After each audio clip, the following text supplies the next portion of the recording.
మహబూబ్నగర్ జిల్లా జడ్చర్లలో మాజీ CM YS Rajasekhara Reddy 15వ వర్ధంతి సందర్భంగా విగ్రహానికి పూలమాల వేసి నివాళులర్పించిన అనంతరం ఎమ్మెల్యే అనిరుద్ రెడ్డి మీడియాతో మాట్లాడారు.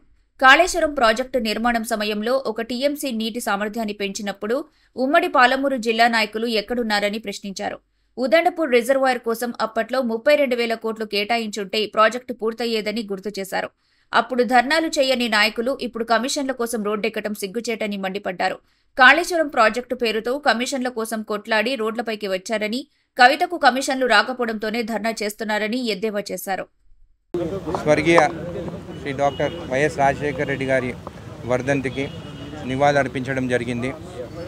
ఆయన చేసిన ఎన్నో మంచి కార్యక్రమాలు మీరు చూస్తే జడ్చర్లకి ఎస్సీజెడ్ కానీ, అదేవిధంగా హైదరాబాద్కి రీజనల్ రింగ్ రోడ్ కానీ, ఫీజు రీయింబర్స్మెంట్ కానీ, రైతు రుణమాఫీ కానీ ఎన్నో కార్యక్రమాలు ఆయన హయాంలో చేయడం జరిగింది.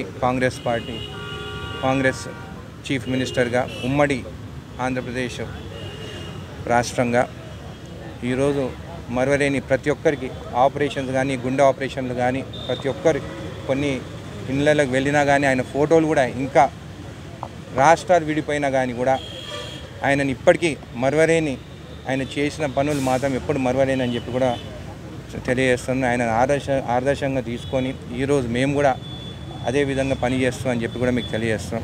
ఇదే కాకుండా కాళేశ్వరం పైన సిబిఐ ఎంక్వైరీకి కూడా అప్పచెప్తామని చెప్పి కూడా సీఎం రేవంత్ రెడ్డి గారు మొన్న అసెంబ్లీలో కూడా చెప్పడం జరిగింది. ఈరోజు బీఆర్ఎస్ నాయకులు ఉమ్మడి మహబూబ్నగర్ జిల్లా పాలమూరు మాజీ ఎమ్మెల్యేలకు, బీఆర్ఎస్ ఎమ్మెల్యేలకు నేను ఒకటే కోరుతున్నాను. ఆ రోజు Palamuru Rangareddy lift irrigation complete చేయకుండా కాళేశ్వరము 2 టీఎంసీలు ఉంటే మళ్ళీ అదనంగా 1 టీఎంసీ పెంచడం జరిగింది.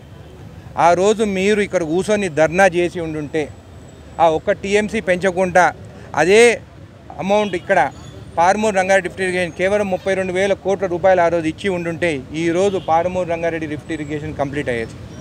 దానికోసము ధర్నాలు చేయలేదు. కానీ ఈరోజు కాళేశ్వరం కూలేశ్వరం అయింది. ఆ పంచాయతీ ఇంటికి కవిత పంచాయతీగా మారింది. ఈరోజు సిబిఐ ఎంక్వైరీ చేయొద్దని చెప్పి ఎంఆర్ఓ ఆఫీసుల ముందు కూర్చుంటుందంటే నిజంగా ప్రజలు మీ గురించి ఈరోజు బాగా ఆలోచిస్తున్నారు. అంటే కమిషన్ల కోసం మీరు ధర్నాలు చేస్తారు. వాళ్ళ ఇంటి పంచాయతీ కమిషన్ రాలేదని చెప్పి కవిత రోడ్డు మీదకి వచ్చింది. మళ్ళీ దాని గురించి కూడా మీరు ఈరోజు ధర్నా చేస్తారా? ఆమెకు కూడా వాటా కావాలని కూడా చేయండి మీరు. ఎందుకంటే ఇంట్లో ఏదైనా కానీ ఆస్తులు సరిగా పంచకుంటే అవి కొట్లాడుకొని రోడ్డు మీదకి వస్తుంది. ఈరోజు బీఆర్ఎస్ పార్టీ పరిస్థితి కూడా అదే జరిగింది. ఆమె కరెక్ట్ వాటా వచ్చి ఉండుంటే ఈరోజు ఆమె బయటకు రాకపోతుండే. అంటే ఖచ్చితంగా తప్పు జరిగింది కాళేశ్వరంలో అని చెప్పి మీకు తెలియజేస్తున్నాను. ఇక్కడున్న నాయకులకు బీఆర్ఎస్ మాజీ ఎమ్మెల్యేని అడుగుతున్నాను. ఆ రోజు 1 టీఎంసీ కాళేశ్వరం పెంచినప్పుడు నువ్వు ఎక్కడికి పోయినావు? ఆ రోజు ధర్నా ఎందుకు చేయలేదు? ఉదండపూర్ రిజర్వాయర్ వాసులందరూ రోడ్డు మీదకి వచ్చినారు. ఆ రోజు ధర్నా ఎందుకు చేయలేదు? వాళ్ళు సీఎంని కలవాలని చెప్పి పోతుంటే వారిని అరెస్ట్ చేయించినావు. ఆ రోజు ధర్నా ఎందుకు చేయలేదు? వాళ్ళు రేట్లు పెంచమని చెప్తే ధర్నా చేయలేదు. మళ్ళీ ఈరోజు వచ్చి సిబిఐ ఎంక్వైరీ పెట్టిందని చెప్పి ధర్నా చేస్తుందంటే ఎంత సిగ్గు చేయటం అని చెప్పి నేను మిమ్మల్ని అడుగుతున్నాను. సిబిఐ ఎంక్వైరీ మన భారతదేశంలోనే పెద్ద ఇన్వెస్టిగేషన్ సంస్థ సిబిఐ, సెంట్రల్ బ్యూరో. అలాంటి దాంట్లో ఇన్వెస్టిగేషన్ చేస్తే తప్పేంటి? మీరు తప్పు చేస్తే తప్పని చెప్తారు. మీరు తప్పు చేయకుంటే వాళ్ళు రిపోర్ట్ ఇస్తారు. అప్పుడు మీరు ప్రజలకు పోయి మేము తప్పు చేయలేదని చెప్పుకోవచ్చు. మళ్ళీ ఎందుకు ఈరోజు అది చేయొద్దని చెప్పి మీరు అడుగుతున్నారు? ప్రజలు గమనిస్తున్నారు. ఎందుకంటే అది తప్పు జరిగింది కాబట్టే మీరు ఆ ఇన్వెస్టిగేషన్ చేయొద్దని చెప్పి మీరు రోడ్డు మీద వచ్చి కూర్చుంటారు.